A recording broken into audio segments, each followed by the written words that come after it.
আসসালামু আলাইকুম ভাই ও বোনেরা, আপনারা কেমন আছেন? আশা করি সবাই ভালো আছেন, আমরাও ভালো আছি।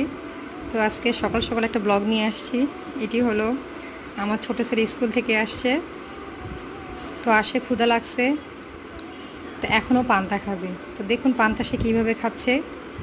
যে পান্তার মধ্যে মরিচ চটকাই দিছি, যে মরিচ হাতে লাগিয়ে আছে, একটা বড় পেঁয়াজ নিছে। ও আমার একটা এপিসোডে হতে পারে দেখছেন আপনারা, আমি বলছিলাম যে আমার ছোটো ছেলের কাঁচা পেঁয়াজ অনেক পছন্দ, ও এমনি থেকেই পেঁয়াজ খায়, আর একটা ডিম ভাজা। তো আপনারা হয়তো বা ভাবতে পারেন অনেকেই যে পান্তার সাথে ডিম ভাজা কেমনে খায়। তো বিশ্বাস করেন, পান্তার সাথে ডিম ভাজা খেতে এত পরিমাণে ভালো লাগে, আমিও কখনো ভাবতে পারিনি। তো প্রথম যখন আমার হাজব্যান্ডকে আমি খাওয়াই, যে পান্তার সাথে আমি পেঁয়াজ মরিচে ভর্তা করে দিছি, একটু শুটকির ভর্তা, আর একটা হচ্ছে ডিম ভাজা।